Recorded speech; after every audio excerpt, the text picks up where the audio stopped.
welcome back to my channel. I hope you're all doing well out there. And today we're here to talk about the resurrection of our boy, Jason Voorhees. They just dropped a short, Sweet Revenge last night on the Jason Universe YouTube channel. I will link that in the description box below if you have not watched it yet. This will be spoiler heavy, so if you haven't watched it, I recommend going over and checking that out and come back and watch the rest of this review. Now, before we get into this, do me a favor, like, comment, and subscribe. I greatly would appreciate that. Now, it has been 16 years and 6 months since we've had our last Friday the 13th feature film. Sure, we've had some badass fan films that you can watch for free on YouTube right now that are really good. Then they tried to tide us over until we got our next feature-length film. Now, finally, they had done away with the lawsuit. It was settled. We were finally going to start seeing some Jason Voorhees once again, hopefully a theatrical film.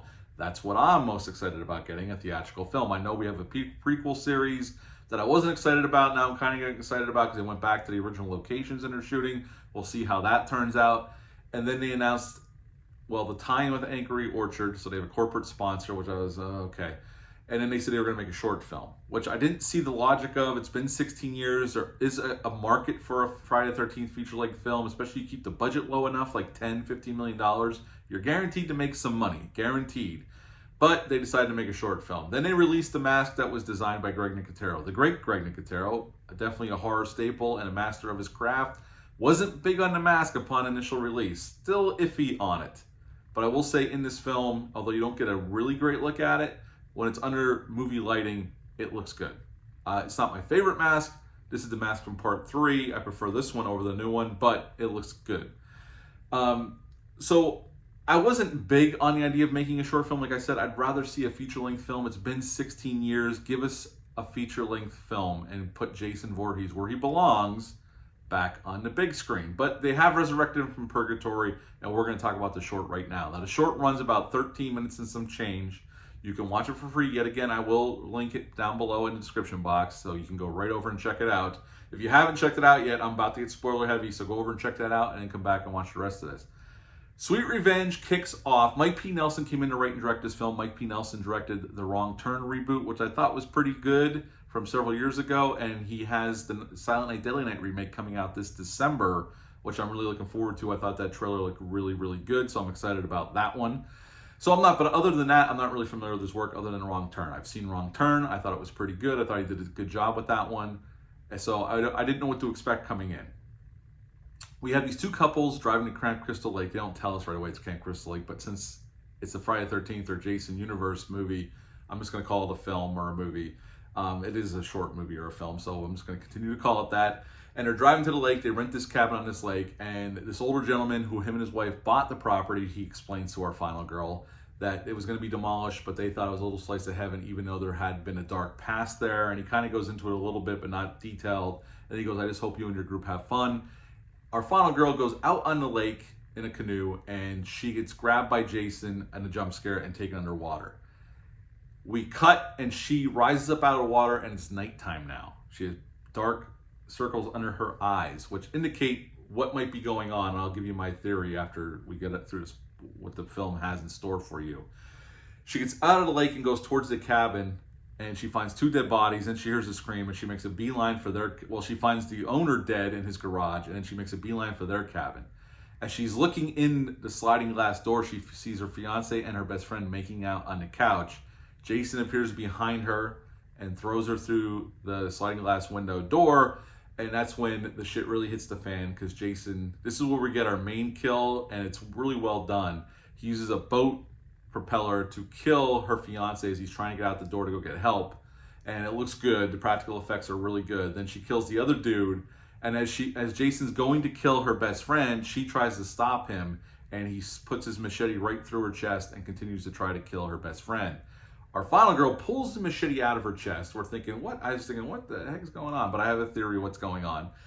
And stabs Jason in the chest. Her and her friend get out of the cabin, get to the car. They start driving down the road. Before she left the cabin, she grabbed the butcher knife. Her friend starts saying, I'm sorry, I'm sorry, I'm sorry. And our final girl turns, buries the butcher knife through her friend's chest, through the seat. The car hits a tree. She gets out, and our final shot is our final girl in the middle of the road, this dirt road, with Jason on the other end approaching her. And that's how Sweet Revenge ends, and that's the end of the film. Now, What I like about this film, I think it's pretty well shot. The cinematography looks nice. There's some cool camera moves. I'm assuming they had a low budget for this. I'm assuming it wasn't a huge budget, but the makeup effects, the aftermath bodies we see, and the makeup effects on the kills looks really good.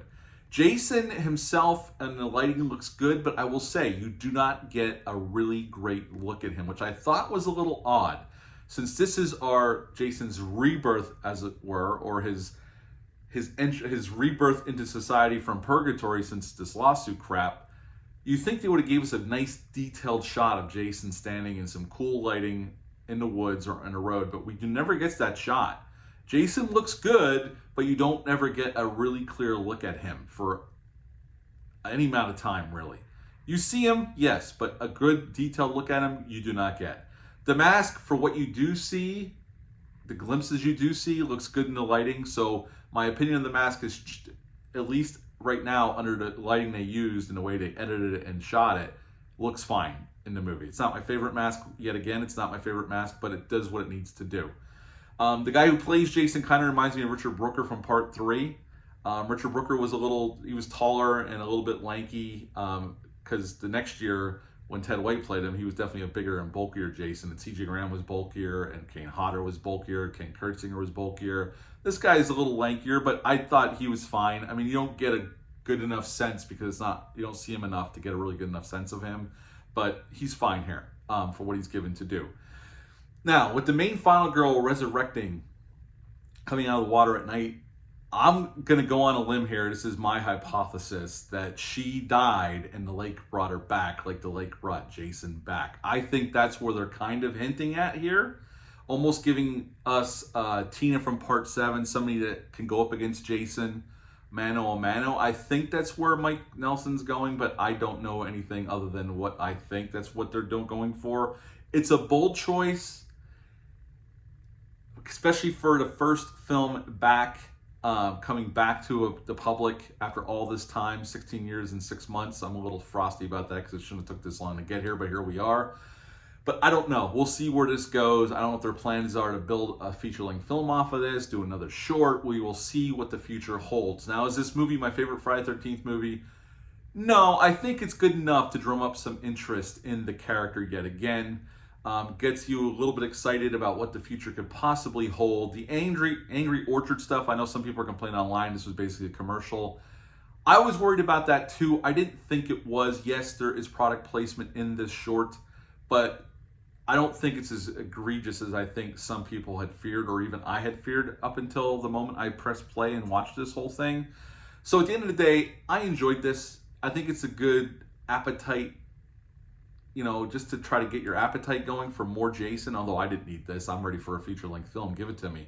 But at the end of the day, I enjoyed it for what it is. I've watched it twice now. I would watch it again. I would suggest if you're a fan, watch it. I think it doesn't hurt the brand. I think it just kind of drums up some interest in the character yet again and see where this is going to lead. Because I don't know where they're planning on going with this, but I hope their next step is a feature-length film, because I don't want another short. Give me a feature-length film. I want to see Jason on the biggest screen possible, killing a bunch of teenagers at Camp Crystal Lake. So we'll see where this goes, but my rating for Sweet Revenge, as it's called, I would give this 8 out of 10. I'm going to go 8 out of 10. I enjoyed it enough to give it an 8 out of 10. It's not perfect. It's not my favorite Friday the 13th anything, but I'll give it an 8 out of 10 for Sweet Revenge. Have you watched this yet? Leave a comment down below. Let me know. Hit the subscribe button. Hit the like button. I greatly would appreciate that. That's it for this one. Until next time, bye.